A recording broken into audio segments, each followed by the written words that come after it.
सभी को प्रणाम। हम पढ़ रहे हैं जन्म शताब्दी पुस्तक माला 7, बच्चों के व्यक्तित्व का विकास कैसे करें। आइए परम पूज्य गुरुदेव वंदे माता जी का स्मरण करें, गुरु शक्ति का स्मरण करें, उनसे प्रार्थना करें कि ये जो हमें दिव्य जिम्मेदारी प्राप्त हुई है, माता पिता बनना एक सौभाग्य है, और अगर हमने उस सौभाग्य को चुन लिया है और अगर हम उस श्रेष्ठ जिम्मेदारी को निभाने के लिए तैयार हैं तो उसकी तरफ दृढ़तापूर्वक कदम बढ़ाएं।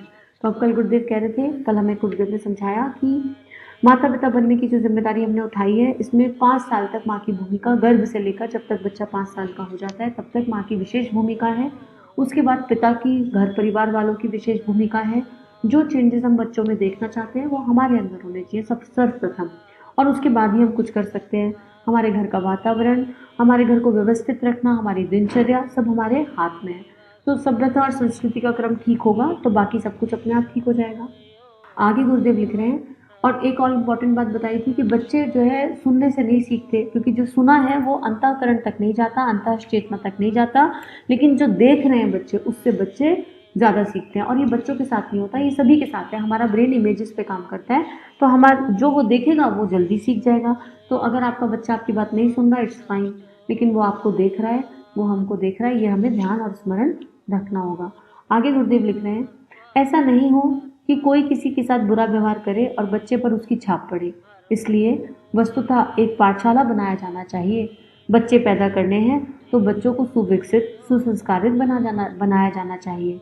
बच्चों को कूड़े कबाड़ के तरीके से पालना है, चूहे बिल्ली के बच्चों के तरीके से बच्चे पैदा करने हैं, तब तो वे कुछ भी बन जाएं, बात अलग है। तो गुरुदेव ने यहाँ वर्ग ही हटा दिया। जहाँ एक्सीडेंटल बेबी पैदा हो रहे हैं, बस बच्चे पैदा करने हैं, पता ही नहीं क्यों करने हैं, प्लानिंग ही नहीं है कोई, वासना के तहत बच्चे पैदा हो रहे हैं। तो गुरुदेव ने उस वर्ग को ही हटा दिया कि अगर कूड़े कबाड़, चूहे बिल्ली, जानवरों के जैसे बच्चे पैदा करने चाहते हो तो कर लो, फिर उसका उसका तो कुछ किया नहीं जा सकता। लेकिन जब जाग जाए तब सवेरा। ठीक है, हो गया, लेकिन अब अगर हमें ज्ञान मिल गया, अब हमें समझ में आ गया कि हम अपने बच्चे के लिए क्या कर सकते हैं, तो आज ही हम वो पहला कदम उठा लें। यूजली माता पिता तब जागते हैं जब बच्चे का कोई ऐसा संस्कार जो बहुत पेनफुल होता है जागृत हो जाता है, तब माता पिता जागते हैं। तो हम उसका इंतजार क्यों कर रहे हैं, हम समय से जाग जाए तो ज़्यादा श्रेष्ठ होगा। आगे लिख रहे हैं, घर का कोई भी आदमी चाहे जैसा रहे, चाहे जो कहे, चाहे जिस तरीके से सोए, चाहे जिस तरीके से आचरण करे, और फिर चाहे कि बच्चे अच्छे से बने, असंभव है। संभावना ज़्यादा इस बात की है कि वे बुरे ही बनेंगे या वे खोटे आदमी बनेंगे। घर के वातावरण के लिए अभिभावकों की बहुत बड़ी जिम्मेदारी है। ये कितनी इंपॉर्टेंट और महत्वपूर्ण लाइन गुरुदेव लिख रहे हैं कि अभिभावक जब लिख रहे हैं गुरुदेव, तो कल ही गुरुदेव ने बताया था कि अभिभावक मतलब चाचा, ताऊ, माता, बहन, जो भी घर में परिवारजन रह रहा है वो सारे अभिभावकों की श्रेणी में है। और अगर किसी एक का आचरण भी अनुचित है तो उसका प्रभाव बच्चे पर पड़ेगा ही पड़ेगा। फिर आप नहीं सोच सकते कि आपका बच्चा श्रेष्ठ संतान के रूप में कन्वर्ट हो जाएगा, खोटा ही बनेगा। तो घर के वातावरण पर तो काम करना ही पड़ेगा। अब कैसे करना है? अनासक्त भाव से, प्रेम की शक्ति से। यहाँ ये नहीं कहा जा रहा कि किसी से लड़ो, लेकिन एक चेतना को हम लेकर आए हैं जिम्मेदारी के तहत, तो उसके प्रति जिम्मेदारी तो निभानी होगी, चाहे जैसे निभाई जाए। आगे स्कूल में जो बच्चे पढ़ने के लिए जाते हैं, प्राय 45-45 मिनट के 4-5 घंटे पढ़ते हैं और 4-5 घंटे बाद घर आ जाते हैं। बाकी सारे समय घर पर ही रहते हैं, तो अधिक प्रभाव तो घर के वातावरण का ही पड़ता है। 20 घंटे, 18 घंटे तो वे घर में ही रहते हैं। असली पाठशाला तो वही है, नकली पाठशाला स्कूल है। अब आजकल के लोग कह सकते हैं कि नहीं नहीं जी, स्कूल का टाइम ज़्यादा हो गया, सब कुछ हो गया। फिर भी हिसाब लगा लो, आप बैठ के कैलकुलेट कर लो, जितना मर्जी स्कूल का टाइम हो जाए, बच्चे घर में सबसे ज़्यादा टाइम बिताते हैं। रात को सो तो घर में ही रहा है बच्चा, उठ तो घर में ही रहा है, वैकेशन पड़ती है, छुट्टियाँ आती हैं, सारा हिसाब किताब लगा लो तो बच्चा घर में सबसे ज़्यादा रहता है। और इनिशियल 5 साल तो बहुत इंपॉर्टेंट है ही है। तो अगर हम स्कूल को दोष दे रहे हैं या सोशल फोल्डर्स को दोष दे रहे हैं तो उसको दोष मत दीजिए। कुछ लोग ऐसे कहते सुने जाते हैं कि अरे बच्चा ना दोस्तों से सीखा या कुछ गलत बात। नहीं, बच्चे ने दोस्तों से कुछ नहीं सीखा। जो इम्प्रिंट हमने बचपन में डाल दिए, जो संस्कार बच्चे में हमने डाल दिए बचपन में, वही संस्कार को हवा पानी मिल गया। अब मान लो बच्चे ने घर में किसी को क्रोध करते हुए देखा है, तो बच्चे के अंदर क्रोध का संस्कार पड़ गया, जैसे कल बात हो रही थी कि हमने इंट्रोडक्शन कराया। अब बाहर जाके जब उसके मन के विपरीत कोई चीज़ होगी तो वो संस्कार क्योंकि हमने डाला है तो वो परिलक्षित हो जाएगा। अब बच्चे ने घर में कभी किसी को खून करते नहीं देखा, एक हैवी एग्जाम्पल ले रहे हैं, तो बच्चा बाहर जाके भी कभी किसी का खून नहीं कर पाएगा, सीधी सी बात है, क्योंकि उसने वो देखा ही नहीं। तो हम ये जो कह देते हैं ना बच्चे बाहर से सीख कर आ रहे हैं, ना, बीज हमने डाला था, हमें पीछे जाकर हम भूल गए, स्मृति भंग हो गई ना, हमें पता ही नहीं हमने क्या किया, कब किया, कैसे किया। तो अगर अभी पीछे चले जाएं और दृष्टा भाव में देख लें तो पता चल जाएगा हम क्या क्या कर आ रहे हैं एज अ माता पिता। और मैं ये आपके लिए नहीं, गुरुदेव हम सबको समझा रहे हैं, लेकिन जब जाग जाए तब सवेरा। अब तो समझ में आ गया, और अगर अब समझ में आ गया तो फिर कदम बढ़ाने के लिए तैयार हैं हम एक श्रेष्ठ माता पिता बनने के लिए।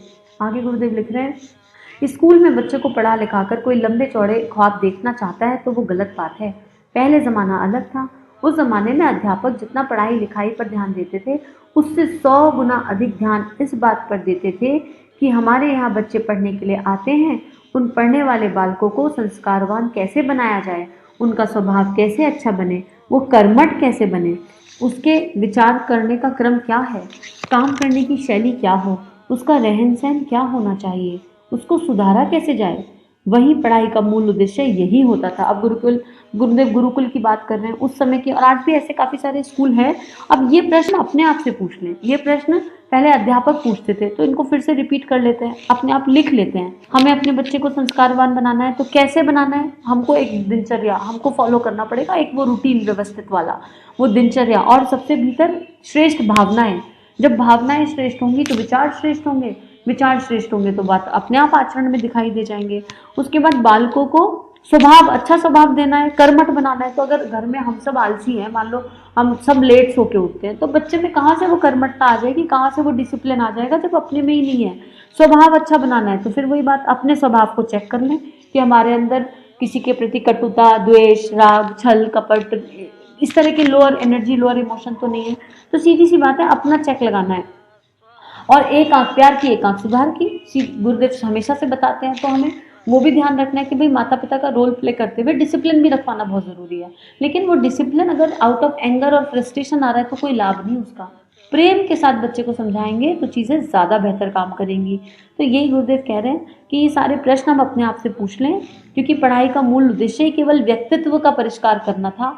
कौन सा? श्रेष्ठ व्यक्तित्व, ऐसा व्यक्तित्व जो अपने काम आए, आत्मनिर्माण करे, जो परिवार के काम आए, परिवार निर्माण करे, और फिर समाज को कंट्रीब्यूट करे दिव्यता के साथ अपनी।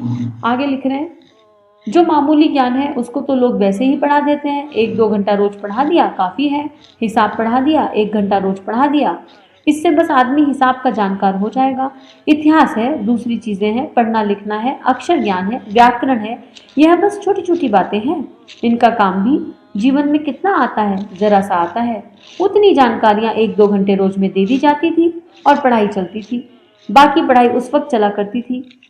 अभिभावक इस तरफ ध्यान देते थे और अभिभावकों के लिए आवश्यक था।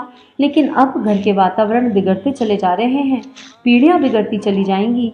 इसलिए स्कूली शिक्षण ही पर्याप्त नहीं, बल्कि हमारे को घर के वातावरण को और अभिभावकों को घर के रहन सहन को सुधारना चाहिए। अब पहले ज़माने में, पहले समय में शिक्षा का, विद्या और शिक्षा का अंतर समझा जाता था और इम्पॉर्टेंट था इस बात को, ये बहुत इम्पॉर्टेंट था कि हम बच्चे को विद्या भी दें, उसको उसके अंदर की सात्विकता को भी बढ़ाएं। आजकल तो पेरेंट्स भी कॉम्पिटिटिव फीलिंग में आ गए हैं, पैदा होते ही कंपटीशन में डाल देते हैं, भाग रहे हैं मार्क्स के पीछे। और गुरुदेव क्लियर लिख रहे हैं कि किस किस चीज़ की ज़रूरत है, अक्षर ज्ञान की ज़रूरत है, व्याकरण की ज़रूरत है, लिखना पढ़ना आना चाहिए, हिसाब किताब करना आना चाहिए। तो इसके लिए बहुत मशक्क़त की ज़रूरत नहीं है, ये तो अपने आप हो जाएगा। लेकिन अभी पेरेंट्स ही कॉम्पिटिटिव हो गए। अब यहाँ ये नहीं कहा जा रहा कि बच्चे को पढ़ाओ मत, बच्चे को पढ़ाओ, लेकिन उसको कैट रेस में मत दौड़ाओ। उसके एफर्ट्स, बच्चे को पढ़ाओ, उसको सिखाओ कि बेटा एफर्ट्स कितने इंपॉर्टेंट है। बच्चे को डिसिप्लिन, ऑर्गेनाइज, और जो बच्चा ऑर्गेनाइज्ड होगा, डिसिप्लिन होगा, जिसको अभ्यास की आदत होगी, एफर्ट्स की आदत होगी, उसका रिजल्ट अपने आप श्रेष्ठ नहीं आ जाएगा। लेकिन हम तो बच्चे को शुरू में ही पास और फेल के भय में डाल देते हैं। अरे भैया नंबर नहीं आए तो क्या होगा, क्लास में परफॉर्मेंस नहीं हुई तो क्या होगा, अगर अब परसेंटेज आई बच्चे की, आप बड़े खुश हो, फिर एक फ़ोन आ जाए और पता चले फ्रेंड की, दूसरे बच्चे की परसेंटेज ज़्यादा है, तो खुशी फुर हो गई। अरे बच्चे ने मेहनत करी थी ना पूरी साल, उस मेहनत का रिवॉर्ड कौन देगा, उसके लिए अप्रिशिएट कौन करेगा। बच्चा फ़ोन करके बता रहा है हमारे 92% आए, और सामने से पूछा जा रहा है 8% कहाँ गए, 8% कम क्यों आए। क्या ये सही अप्रोच है? अपने भीतर विचार करके देख लें। तो आगे लिख रहे हैं, हमको अगर अगली पीढ़ियों को अच्छा बनाना है तब इसके बाद अध्यापकों का नंबर आएगा। अध्यापक माता पिता से श्रेष्ठ गुरु माने गए हैं। अब गुरुदेव अध्यापकों की बात कर रहे हैं कि भाई अभिभावकों को क्या करना है, समझ में आ गया। अब अगर हम टीचर हैं, किसी भी प्रोफाइल में टीचर केवल स्कूल में नहीं होते, हम लाइफ में कई जगह टीचर का रोल प्ले करते हैं।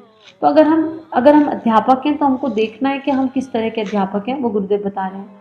क्योंकि अध्यापक गुरु का जो स्थान है वो भगवान से भी ऊंचा है, माता पिता से भी ऊंचा है। गुरु को पिता से भी श्रेष्ठ माना गया, माता से भी श्रेष्ठ माना गया। क्यों? इसलिए माना गया क्योंकि इन अभिभावकों को अक्षर ज्ञान का समय नहीं मिलता।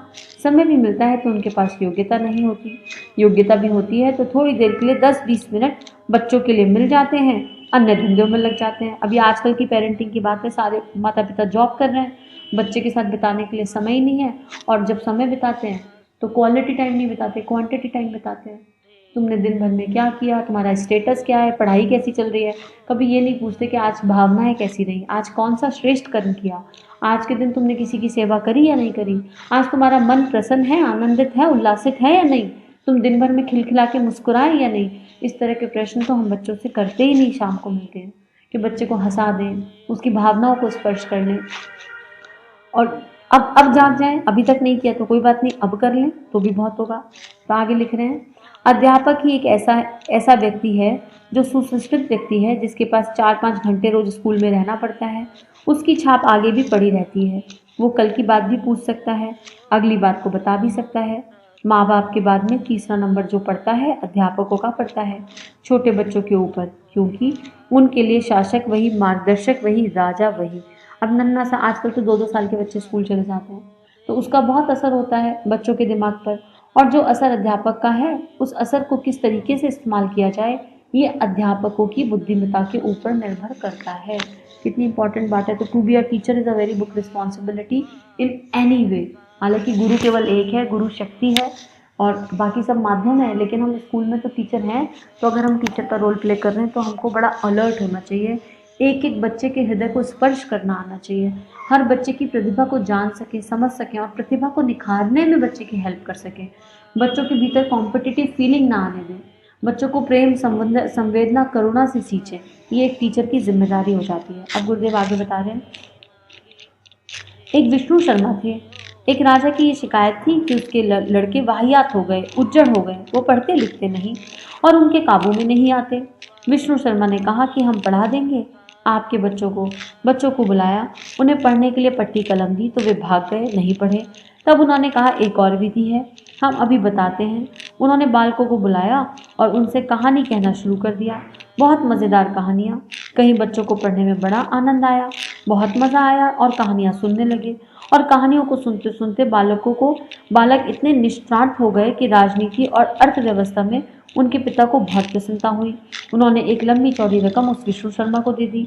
उस विष्णु शर्मा ने लिखी हुई किताबों का नाम पंचतंत्र हितोपदेश, जो संस्कृत की बहुत महत्वपूर्ण पुस्तकें हैं, ऐसे कर दिया। अब कितना सुंदर एग्जाम्पल दे रहे हैं गुरुदेव यहाँ ये बता रहे हैं कि हर बच्चे का सीखने का तरीका अलग होता है। अब हम एक ही ढर्रे से सिखाए जा रहे हैं, बच्चे की प्रतिभा को जान ही नहीं रहे। हम बच्चे की प्रतिभा को जाने बिना उसको सिखाए जा रहे हैं तो कैसे सीखेगा। हर आत्मा अपना एक मूल गुण लेकर प्रकट हुई है और अब तो ये साइंटिफिकली प्रूवन है। गुरु कृपा से I am working as a scientific spiritual counsellor for parents. हम बच्चों की साइंटिफिक रिपोर्ट निकालते हैं, उस रिपोर्ट में देखते हैं कि बच्चे का लर्निंग स्टाइल क्या है, उसकी ब्रेन की कैपेसिटी कितनी है, ब्रेन की कैपेबिलिटीज़ कितनी है, और उसके आधार पर पेरेंट्स को गाइड करते हैं कि आप अपने बच्चे को कैसे सिखाएंगे, आपका पेरेंटिंग स्टाइल क्या होना चाहिए, बच्चे की रिपोर्ट के आधार पर बताते हैं। इतना परिवर्तन आ जाता है, उसमें पेरेंट्स को भी मेहनत करनी पड़ती है, बच्चे को एक पर्टिकुलर एक्टिविटीज़ दी जाती हैं। तो कौन सी क्लास से करते हैं हम ये काम, जितनी जल्दी एज से कर लो उतना अच्छा है। बहुत छोटी सी एज से ये कार्य शुरू कर देते हैं। 3 जो है नर्सरी से टेस्ट होना शुरू हो जाता है बच्चों का, हर साल वो रीअसेसमेंट होता है, पेरेंट्स की मर्जी होती है तो कराते हैं, लेकिन वो एक रिपोर्ट नींव को मजबूत बना देती है। तो और जब ये कार्य करती हूँ और एक एक पेरेंट्स से हम मिलते हैं तो बड़ा आनंद होता है, बड़ा आत्मा को प्रसन्नता होती है कि साइंस और अध्यात्म और विज्ञान के समन्वय के साथ कैसे हम बच्चों को श्रेष्ठ और संस्कारित बना सकते हैं। लेकिन अभ्यास की यात्रा है, कोई टेस्ट हेल्प नहीं करता अगर माता पिता तैयार ना हो मेहनत करने के लिए। तो वो माता पिता जो अपने बच्चों पर मेहनत करने के लिए तैयार हैं और अपने ऊपर मेहनत करने के लिए तैयार हैं, उन्हीं को कोई टेस्ट हेल्प कर सकता है, नहीं तो कोई टेस्ट कोई हेल्प नहीं करेगा।